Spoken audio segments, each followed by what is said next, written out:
میرے اسٹیج پر بیٹھے ہوئے علماء و اکابرین اور سامنے بیٹھے ہوئے معزز حاضرین،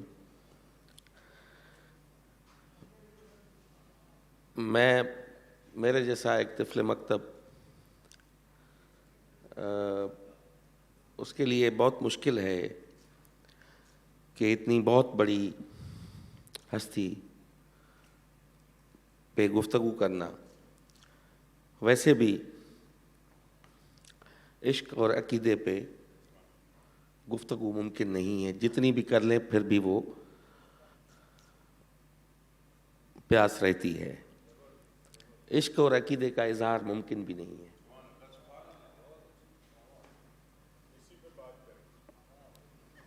ਅੱਖਰਾਂ ਦੇ ਵਿੱਚ ਜੋ ਹੀ ਅੜਿਆ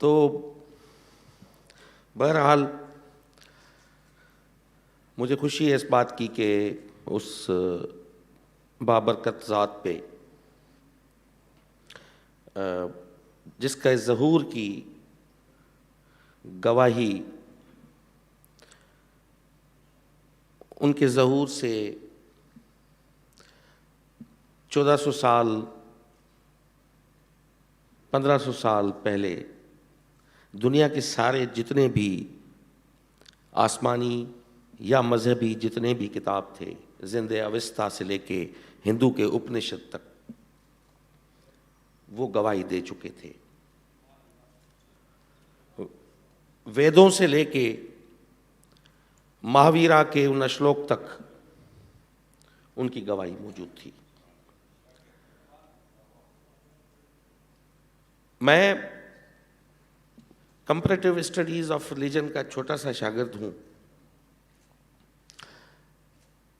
میں نے جتنی چیزیں اپنی زندگی میں پڑھی ہوگی، سمجھی ہوگی، جب میں یونیورسٹی میں تھے تو ایک بک بڑی مقبول تھی جو غالباً 70 کی دہائی کے 78 79 کے اینڈ میں شاید وہ اسٹارٹ ہوا تھا، کہ دا 100 مائیکل ہارٹ کی بک تھی، ranking of the most influential persons in the history.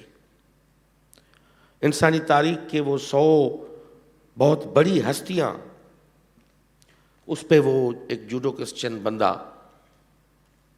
Michael وہ اس پہ کام کر رہا تھا، اور اس نے پہلی انسانی تاریخ کی سب سے بڑی شخصیت کے طور پہ ہمارے نبی صلی اللہ علیہ وسلم کو اس نے رکھا۔ میں ان کے دلیل پڑھتا ہوں۔ ہم تو عقیدے اور عشق کے مارے ہیں، ہم اس کی ذات بابرکات کے بارے میں جو بھی گفتگو کریں گے وہ ہمارا جز ہے عقیدے اور عشق کا۔ مگر وہ لوگ ایم این رائے سے لے کے میکسیکن کمیونسٹ پارٹی اور Indian communist party of India کا بنیاد رکھنے والا ایم این رائے جب ہسٹوریکل رول آف اسلام لکھتا ہے وہ پڑھنے والی چیز ہے۔ جب Thomas Carlyle H G Wells اس پہ لکھتے ہیں وہ پڑھنے والی بات ہے۔ جب لا مارتن فرینچ ہسٹورین اور پوئٹ تھا، اس نے لکھا کہ اعلیٰ آدرش وسیلوں کی کمی اور غیر معمولی نتائج اگر جینیس کا بنیاد ہو سکتے ہیں تو اس سے بڑا کوئی جینیس نہیں تھا۔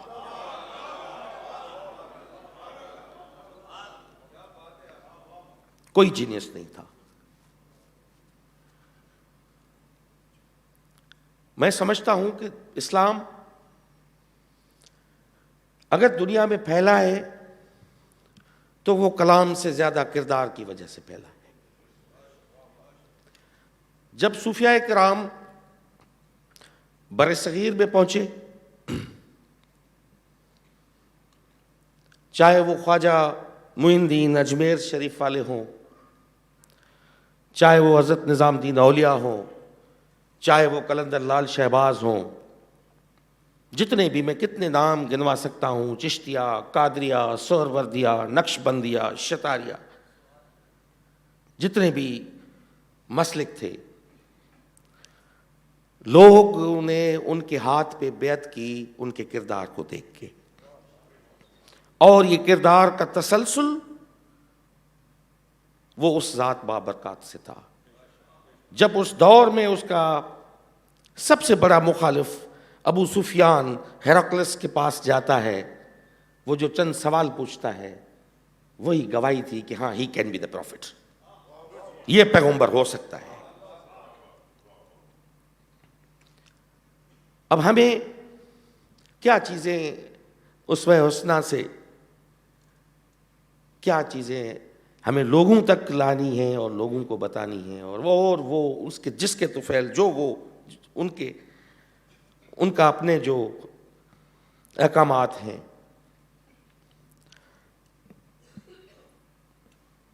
سب سے بڑا سپہ سالار انسانی تاریخ کا، آپ سنزو سے لے کے کوتلیا چانکیہ سے لے کے دنیا کے بڑے بڑے جتنے وار اسٹریٹجی کے بندے ہیں، آپ ان سب کی کتاب پڑھ لیں، دا آرٹ آف وار، ارتھ شاستر، بلا بلا، لے کے سیکنڈ ورلڈ وار کے اس سب سے بڑے جرنیلوں تک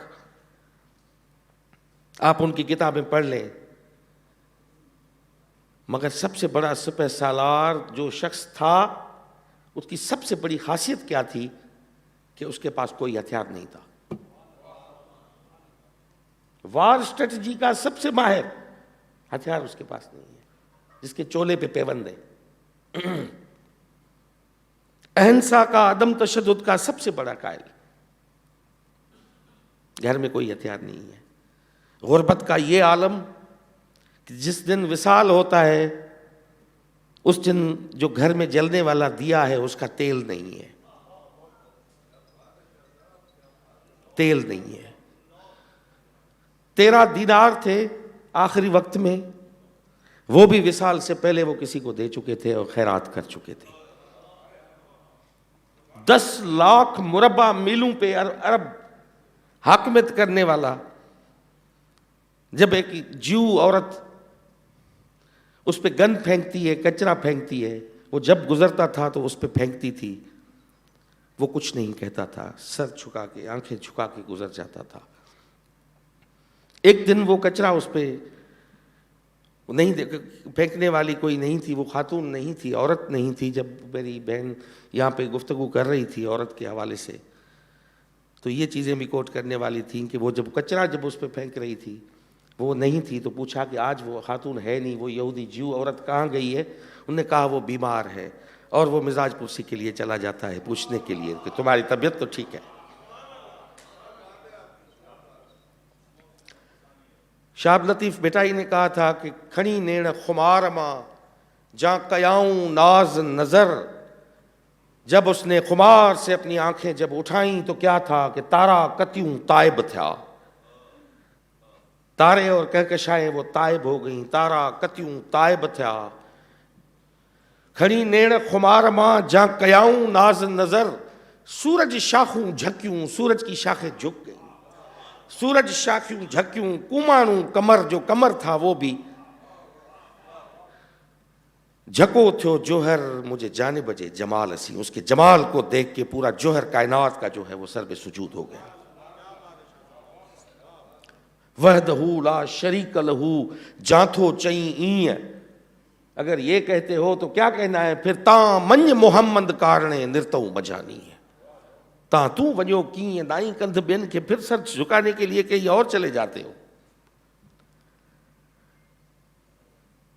بے شمار اس حوالے سے کئی واقعات، کئی چیزیں ہم نے پڑھی، مگر میں یہاں پہ شاہ جی کو میں نے حکم فرمایا، میں نے کہا کہ میں سننے کے اور سیکھنے کے لیے آؤں گا، اور یقیناً ہم تو مختلف ایونٹس پروگراموں میں شرکت کرتے رہتے ہیں، مگر یہ سعادت ہے ان پروگراموں میں شرکت کرنا اور بیٹھنا، اور ہمیں ان چیزوں پہ غور کرنا ہے۔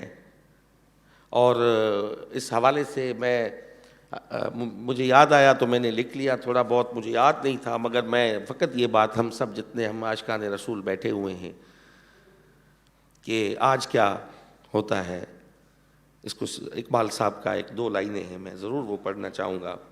اس سے پہلے 28 بدھ کے دن شام کو کلچر ڈپارٹمنٹ نے ایک قوالی کی محفل رکھی ہے شان رسول میں لیاقت لائبریری کے ادھر. آپ جتنے بھی ہیں میں سب کو دل سے مدعو کرتا ہوں کہ آپ اس میں شرکت فرمائیے گا. اقبال صاحب نے کہا تھا کسے پتا تھا کہ لے کر چراغ مصطفی، کسے پتا تھا کہ لے کر چراغ مصطفی آگ لگا کے پھریں گے جہاں میں ابو لہبی.